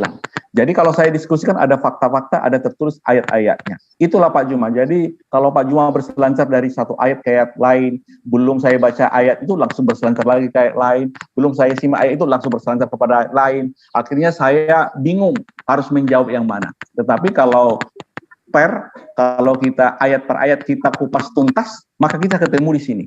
Ketemunya di mana? Kita bahas ayat itu. Satu ayat ditampilkan. Kalau Pak Juma sangat intens, sangat dalam pemahamannya, pengetahuannya, penghafalannya tentang ayat-ayat Bible. Ya, saya akui itu. Tetapi pemahaman itu saja dengan apa pikiran kita sendiri tidak akan bisa mengerti. Kemarin saya dengan Dr. Dr. Hosaima cerita bahwa paracetamol itu di buku ISO itu ada tertulis indikasinya, komposisinya, dosisnya, kegunaannya. Tetapi kami sebagai dokter mengetahui lebih daripada yang tertulis di daftar obat Indonesia itu, DOI. Jadi indikasi-indikasi yang tertulis menurut farmasi itu benar adanya untuk umum. Tetapi di dalam hal spesifik, karena kami dokter telah mempelajari biokimia, mempelajari fisiologi, anatomi, semuanya reaksi obat di dalam tubuh, kami tidak terikat dengan daftar obat Indonesia yang dikeluarkan oleh farmasi. Contoh, paracetamol itu untuk meredakan demam, benar. Tetapi di dalam keilmuan kami, paracetamol itu untuk meredakan demam dosisnya 3x1 untuk dewasa, benar. Tetapi dalam keilmuan kami secara kedokteran, paracetamol 3 kali 1000 gram bisa untuk vertigo. Nah, contoh seperti itu artinya kami tidak tunduk dengan peraturan yang dibuat oleh farmasi sebagai dokter, karena kami lebih leluasa dengan tingkat keilmuan kami. Sama, ada beberapa kali kita debat, murid-murid Yesus makan roti persembahan kalau nggak salah, atau pengikut Daud makan bulir-bulir gandum. Tetapi di Bible tidak tertulis bahwa itu salah atau dosa. Padahal secara umum roti persembahan itu hanya bisa dimakan oleh imam-imam. Tetapi faktanya murid-murid Yesus, imam, kok bisa memakan? Itu salah satunya. Artinya, pernah juga alokasi saya seperti Pak Jokowi ketika datang ke Provinsi Bengkulu, ada rambu-rambu lalu lintas seharusnya dilarang masuk. Tetapi kalau Pak Jokowi harus melewati itu, dilarang masuk itu tidak berlaku kepada Pak Jokowi. Walaupun Pak Jokowi menerobos itu, karena Pak Jokowi adalah presiden di Republik ini, lebih tinggi daripada aturan lalu lintas yang ada di Bengkulu ini, boleh dilewati tanpa masalah. Atau contoh kecil, lampu merah. Ketika rombongan presiden melewati lampu merah, pas lampu merah menyala, boleh diterobos tanpa merasa bersalah. Serupa tak sama dengan analogi itu. Kami seperti dokter, ada obat-obat di farmasi yang harga baku atau peraturan farmasi sudah baku, tapi kami sebagai dokter bisa melawan itu karena kami tidak tunduk dengan aturan farmasi itu. Karena kami dokter, kami bisa lebih memahami reaksi obat di dalam tubuh manusia. Serupa tapi sama dengan firman Tuhan tadi, ada memang ayat-ayat kelihatannya kontradiksi, tapi kita melihat. Contoh, roti persembahan itu hanya bisa dimakan imam saat itu. Tetapi kok murid-murid Yesus memakan itu tidak tertulis bahwa murid-murid Yesus itu tidak bersalah? Atau contoh lain, di Markus 7. Murid-murid Yesus kok makan tanpa membasuh tangan? Orang Yahudi menuntut bahwa murid-murid Yesus itu kalau makan harus cuci tangan. Tetapi Yesus dalam hal itu tidak menyalahkan murid-muridnya makan tanpa cuci tangan. Itu contoh kecil. Artinya ada ayat-ayat itu yang memang secara umum harus dilakukan, tetapi ada lagi secara khusus. Lebih daripada seremonial. Artinya, di dalam ayat itu, orang Yahudi mengatakan, persembahan kepada Tuhan tidak kami berikan, biaya untuk merawat orang tua tidak perlu kami berikan lagi, karena biaya itu sudah kami berikan sebagai persembahan kepada Tuhan. Contoh nyata, bahwa orang tua tidak perlu kami rawat lagi, biayanya kami tidak perlu kasih lagi, karena sudah kami berikan kolekte untuk persembahan di gereja. Itu kata orang Yahudi. Orang Yahudi bilang, kami tidak perlu merawat orang tua, karena uangnya sudah kami pakai untuk persembahan di gereja, di bait suci. Ini yang ditantang oleh Yesus. Buat apa kamu memberikan persembahan ke gedung gereja, membuatkan sumbangan yang banyak-banyak, tetapi orang tuamu sendiri yang sakit tidak kamu rawat.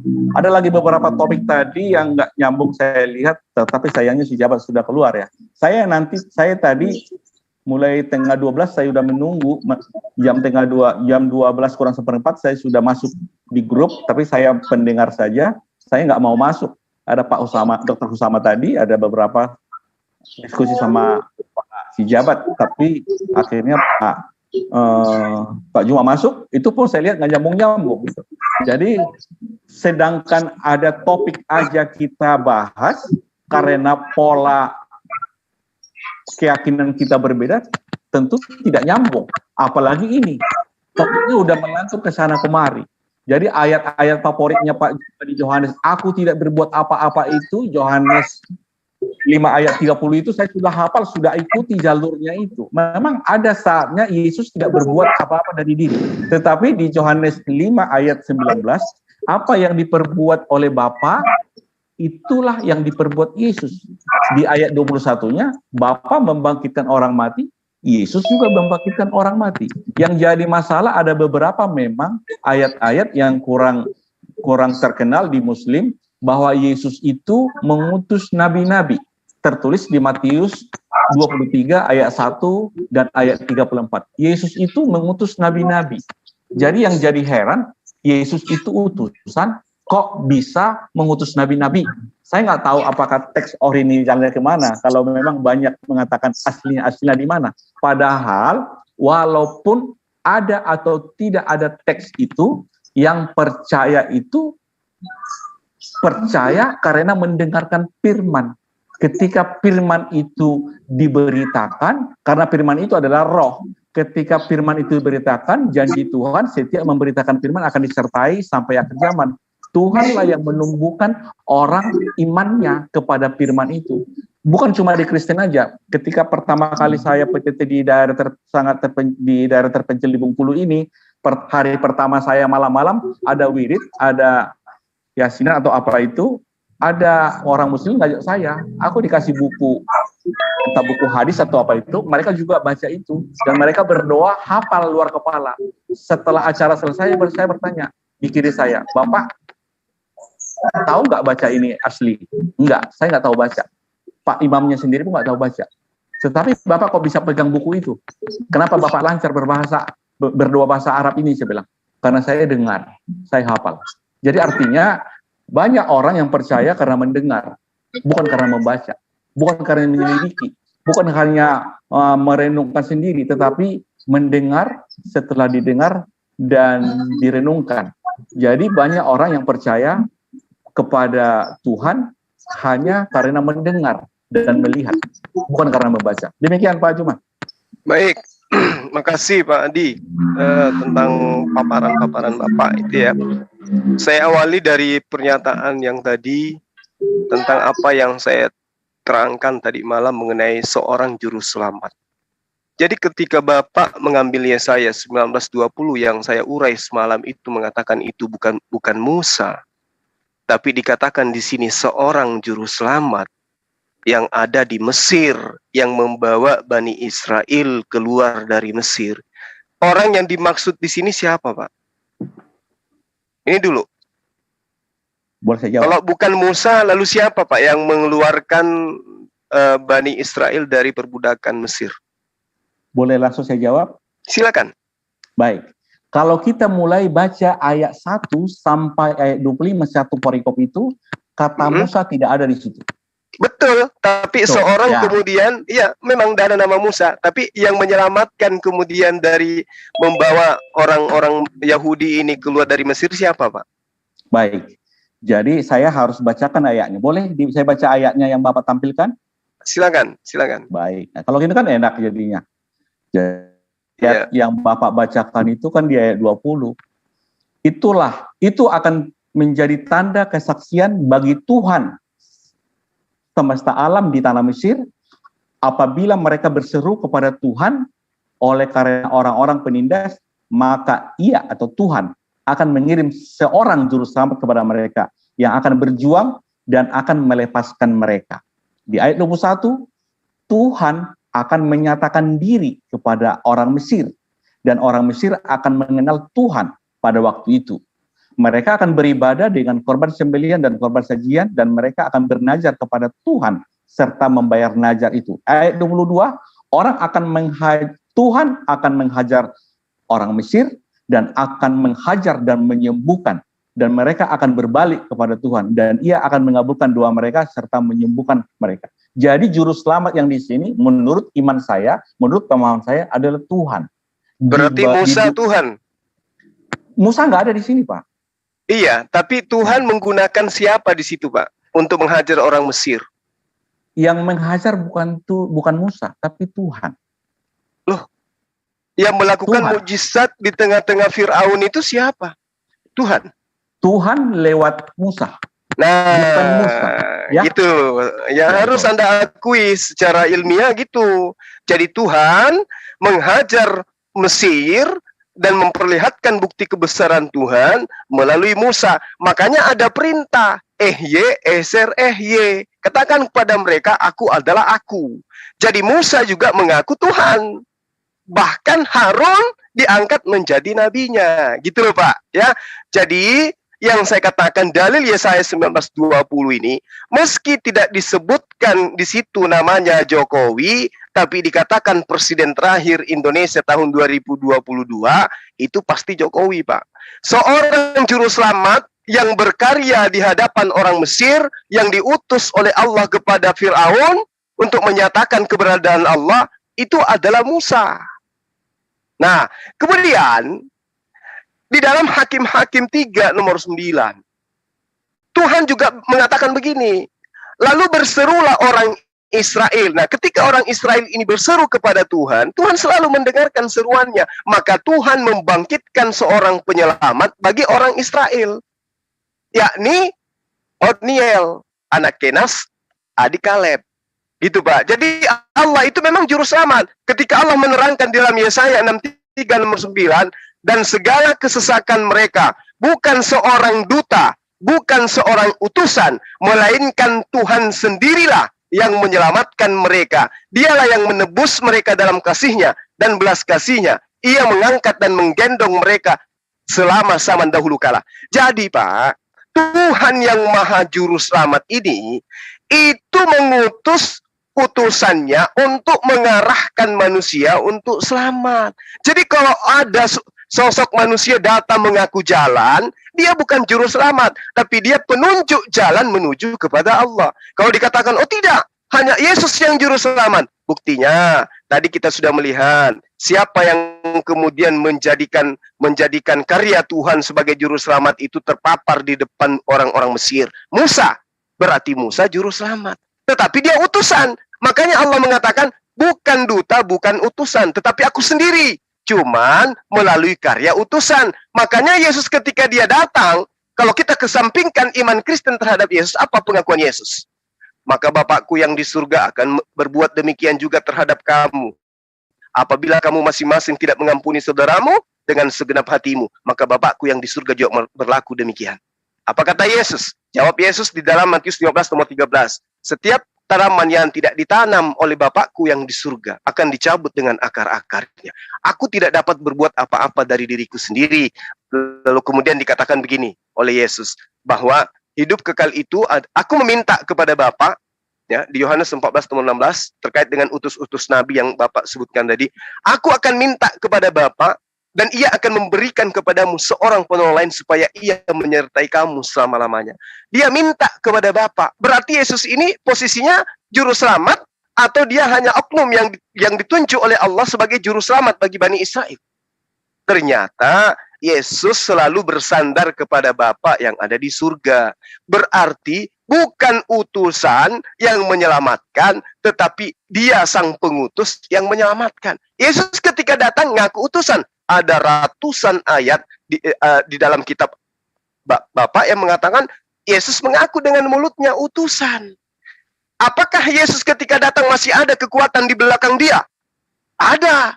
Siapa? Paulus? Bukan. Lalu siapa? Allah yang kemudian disebut dengan Bapa. Itulah dia yang menentukan. Aku tidak bisa berbuat apa-apa dari diriku sendiri. Aku datang bukan atas kehendakku sendiri. Aku tidak berkata-kata dari diriku sendiri. Lalu siapa yang berkuasa di sini? Yang berkuasa adalah Dia, Sang Juru Selamat, yaitu Bapa atau Allah Subhanahu wa Ta'ala. Memang Yesus itu utusan, Juru Selamat. Makanya dia katakan, akulah jalan, akulah keselamatan, akulah hidup. Tapi apakah Yesus jadi tujuan? Bukan. Yang menjadi tujuan adalah Bapak. Tidak semua orang yang bermujizat, bernubuat, mengusir setan, menggunakan nama Yesus itu masuk ke dalam surga. Tidak semua. melainkan dia melakukan kehendak Bapa yang ada di surga. Berarti lagi-lagi meskipun Yesus diseru Tuhan, kita melakukan mujizat demi nama Yesus, mengusir setan demi nama Yesus, melakukan apapun atas nama Yesus, menyembuhkan orang atas nama Yesus. Ternyata yang menjadi ending final dari semua pengajaran Yesus adalah dia yang ada di surga. Berarti bukan utusan, sesuai dengan Yesaya 63 nomor 9. Nah, Yesus ini utusan atau bukan? Tidak. Kesaksian Yesus dalam Yohanes 5 nomor 36, pekerjaan-pekerjaan itu bersaksi tentang Yesus. Mujizat yang dilakukan Yesus bersaksi tentang Yesus. Bahwa semua yang dilakukan, yang dinyatakan, yang dinampakkan mujizat di depan Bani Israel bersaksi bahwa dia Bapa mengutus Yesus. Berarti Yesus adalah sama dengan utusan. Dijawab langsung, Yesaya 63 nomor 9. Dalam segala kesesakan mereka, bukan seorang duta, bukan seorang utusan, kalau saya pinjam bahasa bebasnya, bukan seorang Yesus, bukan seorang anak Maria, melainkan Allah sendirilah yang menyelamatkan mereka. Dialah yang menebus mereka dalam kasih-Nya dan belas kasihan-Nya. Akan tetapi, esensi Allah itu tak terlihat. Tidak ada manusia mampu melihatnya. Alam semesta ini tidak mampu memuatnya karena dia maha besar. Maka Allah yang maha besar itu mengutus para utusannya ke atas muka bumi ini untuk mengajarkan menyembah kepada Allah. Yesus posisinya adalah rentetan, deretan para utusan yang pernah diutus oleh Allah ke atas muka bumi.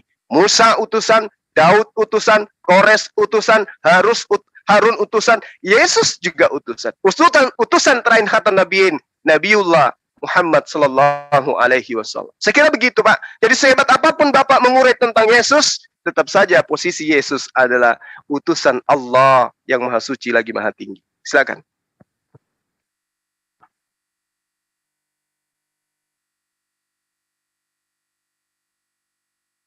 Silakan Pak Dokter, abang saya. Oke, makasih. Siap. Jadi gini. Kalau kita bicara Yesaya itu kan bukan cuma satu ayat saja. Kita harus buka semua Yesaya itu satu kitab. Di ayat lain bahwa juru selamat yang dikatakan di Yesaya itu adalah Tuhan. Dan tidak ada saya lihat di kitab Musa, mulai Kejadian 5 kitab Musa itu bahwa Yesus bahwa itu adalah juru selamat. Tidak ada dikatakan. Baik, kalau di hakim-hakim itu, hakim-hakim yang ditampilkan tadi, hakim-hakim 3 ayat 19 itu, penyelamat. Ya penyelamat. Semua nabi itu adalah penyelamat. Tuhan mau menyelamatkan bangsa Israel melalui utusannya. Nabi-nabi yang berasal dari dunia. Di Ibrani 1 ayat 1 kan, pada zaman dahulu Allah mengutus semua nabi-nabi. Tapi nabi-nabi itu semua ditolak. Musa, Yosua, Rut, Esther, Esra, Yeremia, Yesaya, Daniel, semua itu ditolak. Akhirnya, pada zaman akhir, Allah mengutus anaknya, yaitu Yesus, untuk menyampaikan firman. Tetapi Yesus pun ditolak. Bahkan dibunuh, seperti yang dikatakan Yesus sendiri, saya akan pergi ke Yerusalem, saya akan dibunuh, tapi pada hari ketiga dibangkit. Murid-murid Yesus sendiri pun tidak mengerti apa perkataan itu. Tapi setelah betul-betul terjadi, dan Maria Yohana itu menyaksikan Yesus sudah bangkit, baru mereka percaya akan perkataan itu. Itu murid Yesus, itulah degilnya murid-murid Yesus itu. Di Markus 16 ayat 14 juga, murid Yesus berkata, kalian degil, udah ada orang yang mengatakan melihat aku pun kalian nggak percaya. Udah saya katakan pun waktu hidup saya, kalian nggak percaya. Gitu. Memang tidak akan percaya kepada Yesus kalau ada tertulis itu, kapan apa engkau tidak percaya, karena kamu bukan domba-dombaku, karena bukan pengikut. Sudah ditentukan ada 2 yang percaya kelompok ini, yaitu orang Yahudi yang melihat dengan mata kepala sendiri siapa itu Maria, siapa itu Yusuf. Yang melihat langsung itu sampai sekarang turun-temurun menceritakan kepada keturunannya hal itu. Dan mereka jelas tidak mau percaya. Dengan orang-orang yang percaya, yang melihat orang-orang kudus itu bangkit dari kubur. Karena tertulis di Matius 27 ayat 52, 53, 51, 52, 53 itu, orang-orang yang kudus yang bangkit itu menampakkan diri ke orang-orang banyak. Orang-orang banyak itu saat itu akan menceritakan juga kepada keturunan-keturunannya sampai sekarang. Itu. Tapi singkat cerita, ini jam apa lagi karena saya juga harus pulang. Singkat cerita, sehebat apapun aku memang, kalau bukan Tuhan yang menggerakkan untuk percaya, tidak bisa. Tidak akan bisa. Jadi orang bisa percaya karena ada penglihatan langsung, atau pendengaran langsung, atau bertemu langsung dengan Yesus. Yesus itu adalah Tuhan, satu-satunya Allah yang benar adalah Yesus.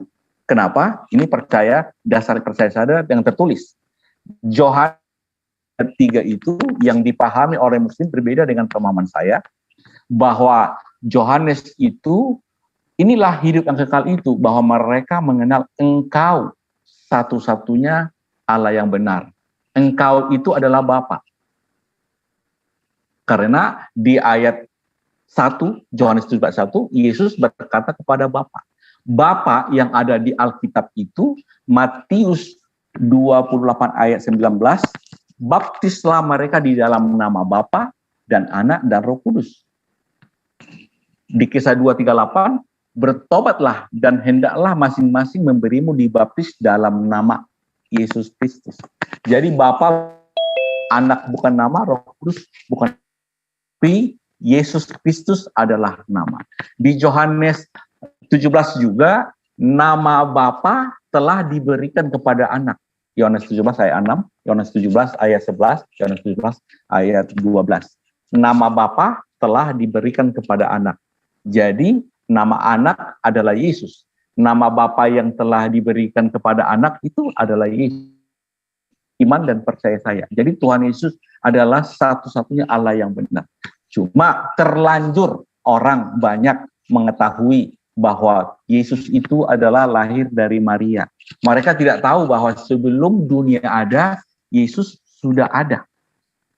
Yohanes 17 ayat 5 dan 24 itu. Itu yang keyakinan saya tertulis. Kalau yang membaca mungkin berbeda penulis itu biasa. Sama seperti daftar obat Indonesia dari farmasi tadi. Paracetamol itu kan hanya obat mereda demam. Itu kata obat, itu kata. Tetapi menurut dokter, paracetamol itu bisa obat migrain. Cuma dosisnya 1000 gram. Tapi kalau obat mereda gram, dosisnya untuk dewasa 500 mg. Itu misalnya. Jadi inilah diskusi kita. Bisa ketemu tanpa hujat, tanpa marah, karena ada dasarnya tertulis di mana, pemahaman Pak Juma dari mana, pemahaman saya daripada di mana. Contoh, angka 6.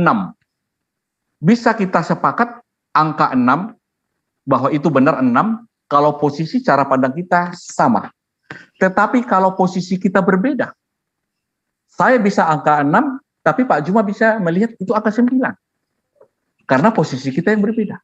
Jadi kalau kita posisi yang sama memandang angka 6, itu 6. Tetapi kalau posisi kita berbeda, saya mengatakan 6, Pak Juma akan mengatakan 9. Pak Juma benar mengatakan itu 9 dengan posisi Pak Juma. Saya mengatakan itu benar 6 dengan posisi saya. Jadi ngapain kita berdebat? Hanya karena cara pandang kita berbeda memandang sesuatu. Itu Pak Juma. Gimana? Baik. Karena waktu saya, sorry ya, udah jam 2 ini. Iya, saya silakan, juga tutup, Bang, dengan narasi yang kemudian akan saya bangun terkait dengan tema yang kita bahas. Jadi ketika abang saya ini bercerita tentang angka 6, angka 9, kemudian sudut pandang kita lah yang berbeda, maka untuk menyatukan sudut pandang itu adalah ketika kita ikhlas, ridho, kemudian mengkaji informasi itu menggunakan original teks. Itu satu. Di dalam Yesaya 19 nomor 20 itu jelas dikatakan dengan kata Yasha. Yasha itu adalah seorang penolong atau seorang penyelamat. Nah, sama ketika diterangkan di dalam Hakim-Hakim 39 juga menggunakan kata Yasha. Artinya orang-orang yang diutus ini ya sama kedudukannya dengan Yesus yang saya utarakan tadi.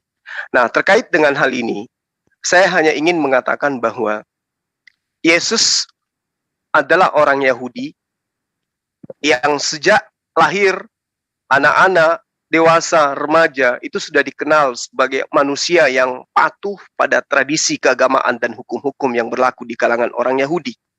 Tanpa sedikit pun menunjukkan adanya indikasi bahwa setelah dewasa nanti dia atau siapapun bermaksud untuk meninggalkannya, apalagi untuk membentuk sebuah ajaran yang keluar daripada ajaran yang dia anut, oleh Yesus anut dari sejak dia anak-anak. Karena itu kemudian tentu saja Yesus yang sangat paham bahwa iman Yahudi yang juga menjadi iman Yesus tidak mungkin dapat menerima doktrin bahwa Tuhan menjelma menjadi manusia yang kemudian diajarkan menjadi sebuah konsep dalam agama Kristen. Bagi umat Yahudi, iman monoteisme atau tauhid, menuhankan satu esensi Tuhan, itu adalah suatu yang tidak dibantahkan dan tidak bisa ditawar-tawar apalagi dirubah. Ya, itu yang saya ingin katakan. Jadi di dalam sejarah kurang lebih 5.000 tahun pemikiran Yahudi, gagasan tentang Tuhan yang menjadi manusia benar-benar merupakan kutukan bagi siapapun dan bagaimanapun ceritanya yang tidak pernah terlandaskan terhadap konsep yang ada di dalam iman Yudaisme. 5.000 tahun kurang lebih pemikiran Yahudi, gagasan tentang Allah yang kemudian nusul inkarnasi menjadi manusia. Sekali lagi saya katakan, itu benar-benar merupakan sebuah konsep kutukan bagi mereka. Jadi kalau hari ini Kristen, sahabat kita gagah-gagahan memproklamirkan itu, ya silakan aja, itu Kristen. Tapi bagaimana dari sumber yang mereka ambil? Jadi gagasan bahwa sosok Yesus itu bisa dipahami, atau pengikutnya bisa memahami bahwa dirinya sebagai perwujudan ilahi, perwujudan daripada Hasem atau Allah, itu sangat bertentangan dengan segala hal yang ada di dalam ajaran Yudaisme sebagai sebuah konsep agama yang diajarkan oleh para nabi.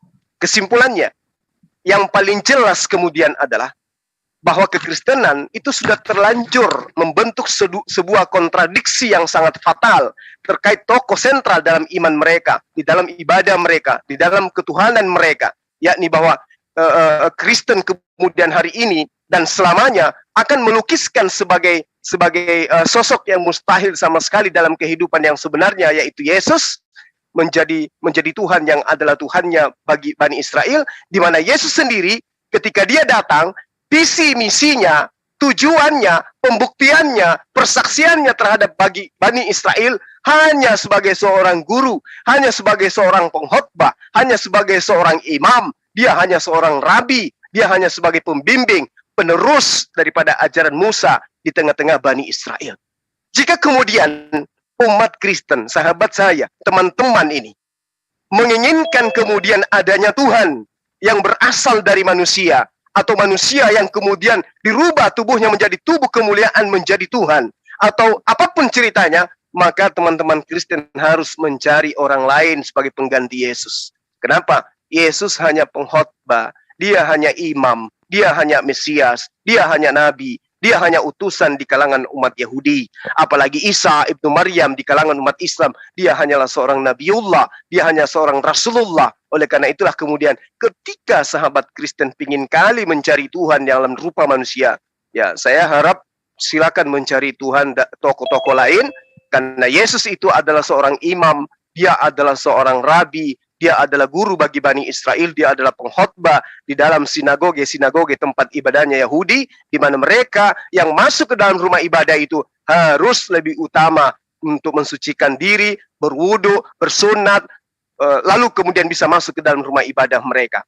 Jadi apa yang saudara saya Pak Dokter terangkan tentang Yesus mengambil kitabnya orang Yahudi, kemudian itu bisa saja ketika yang ada di situ kemudian adalah mengambil poin-poin yang kemudian disebut nubuatan, lalu mencocokkan dengan konsep yang ada di dalam perjanjian baru. Boleh. Tetapi kalau secara keseluruhan, akal kita, apalagi umat Islam, generasi-generasi Islam itu generasi-generasi cemerlang. Generasi-generasi yang hebat.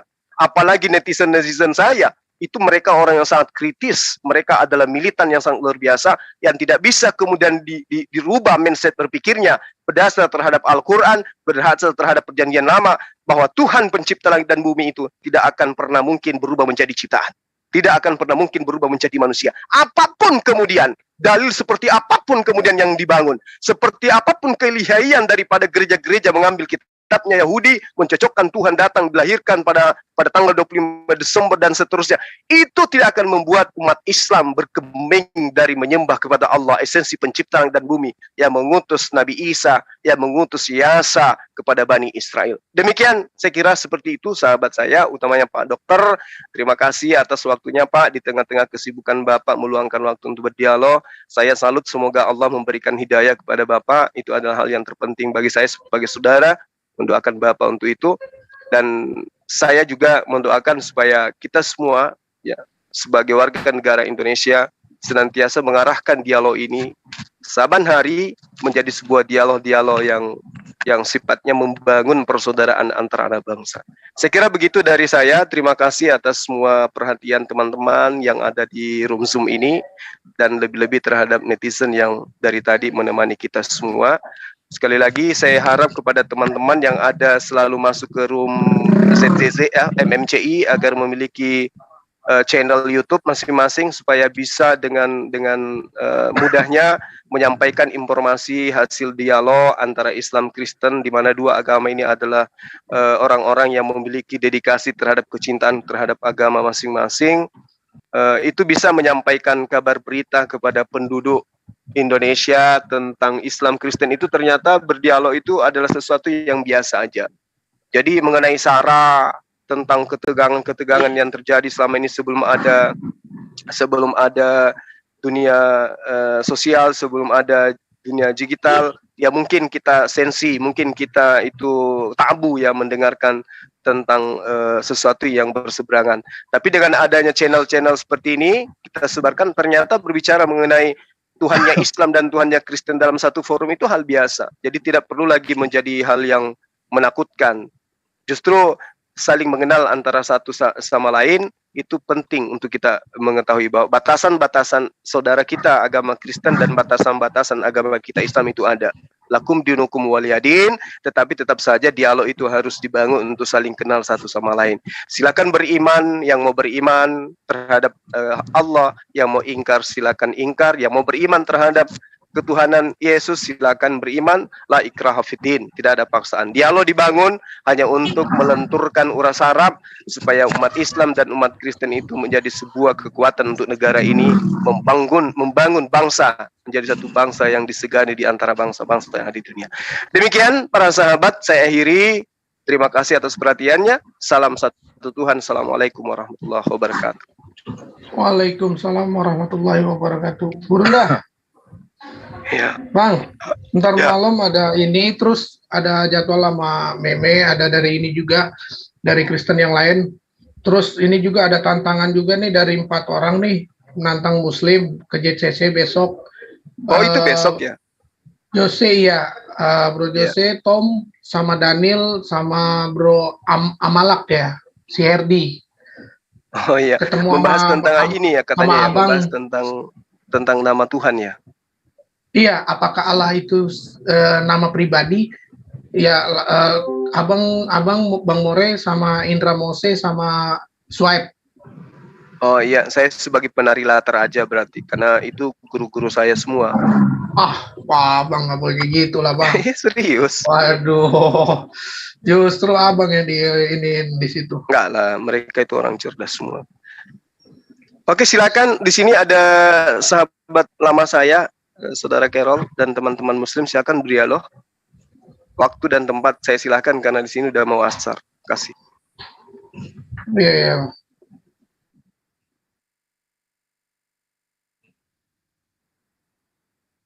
Oh iya, buat Padi, makasih banyak. Sahabat yang dimuliakan oleh Allah Subhanahu wa taala, di akhir sesi ini saya mengajak kepada sahabat-sahabat sekalian untuk yang menyempatkan diri aja lah, yang ingin membayar zakat di yayasan yang saya sendiri sebagai pembinanya di dalam, sebagai ketua, agar supaya media dakwah kita ini berjalan dengan baik. Mungkin tahun ini tidak ada salahnya ketika sahabat-sahabat saya itu menyalurkan zakatnya kepada Yayasan Makassar Mualaf Center Indonesia. Manfaatnya sama ketika sahabat membayar zakat di tempat yang selama ini kita bayar zakat, sama aja sebenarnya. Cuman kalau Anda membayar zakatnya di Yayasan Makassar Mualaf Center Indonesia, itu sama halnya Anda membantu saya untuk mengembangkan dakwah. Kemudian ketika sahabat juga membayar zakat atau infak terhadap lembaga Yayasan Makassar Mualaf Center Indonesia, itu berarti Anda secara langsung membantu saya secara pribadi untuk kemudian melaksanakan tugas saya sebagai pemimpin yayasan, membantu teman-teman kita mu'alaf dan juga orang-orang yang membutuhkan uluran tangan. Artinya bahwa dengan adanya nuansa Ramadan dan adanya wadah Yayasan Makassar Mualaf Center Indonesia, sudilah kiranya sahabat-sahabat yang ada di channel Zulkifli M. Abbas ini untuk mungkin boleh melunakkan hatinya untuk kemudian menyalurkan zakatnya kepada Makassar Mualaf Center Indonesia. Karena sebagai yayasan tentu kami butuh dana ya untuk membangun daripada keberdayaan umat, utamanya yang mu'alaf. Baru-baru ini kita ada membantu salah satu mu'alaf yang anaknya masuk ke dalam rumah sakit, dan saya belum tahu hasil akhirnya. Tim belum pernah menginformasikan lagi posisi terakhir daripada anak dari mu'alaf ini, apakah beliau sudah keluar dari rumah sakit atau tidak. Dan banyak hal keluhan dari mu'alaf-mu'alaf kita yang sejatinya mereka harus ditopang oleh ekonomi, dan tanggung jawab kita itu adalah membantu mereka. Saya secara pribadi sehebat apapun pasti tidak bisa untuk menganulir semua permohonan. Oleh karena itulah saya berharap kepada teman-teman sekalian dengan kerendahan hati, kalau misalnya zakatnya itu disalurkan kepada MMCI. Nah sekarang jumlah kita itu sudah kurang lebih 200.000 orang. Kalau 200.000 orang ini kemudian membayarkan zakatnya ke Yayasan Makassar Mualaf Center Indonesia, maka yakin dan percaya bahwa cahaya daripada kebangkitan Islam, kejayaan Islam itu bisa dimulai dari yayasan kita. Artinya bahwa dari yayasan ini kemudian akan melahirkan sebuah konsep tatanan di mana kekuatan Islam itu akan semakin nyata nampak di hadapan manusia. Sekira begitu para sahabat sekalian, panjang lebar ini karena saya ingin benar-benar mengetuk pintu hati sahabat. Mungkin di antara sahabat menganggap ini sepele. Apalah artinya 50.000, ini pasti nggak ada artinya, malu untuk transfer ke Yayasan Bang Suma. Bikin nggak pede gitu. Tapi percayalah sahabatku, 1 rupiah itu sangat bermanfaat bagi kami dalam yayasan ini. Dan kalau misalnya 10.000 saja kali 200.000 ya Anda bisa lihat sendiri. Itu yang terpenting kemudian. Oleh karena itu sekali lagi saya katakan, yang sempat, yang ingin, yang mau, yang ikhlas, yang percaya dan yakin bahwa dakwah kita ini harus terus berlanjut dengan membawa informasi-informasi akurat tentang mu'alaf, maka ya tak ada susahnya ketika Anda menyalurkan zakat harta, zakat mal, zakat fitrah kepada Yayasan Makassar Mualaf Center Indonesia. Toh setiap hari kita ketemu, toh setiap hari kita bercanda sama-sama. Demikian, sebelumnya saya ucapkan banyak terima kasih banyak. Subhanakallahumma bihamdi asyhadu an la ilaha illa anta astaghfiruka wa atubu ilaik. Assalamualaikum warahmatullahi wabarakatuh.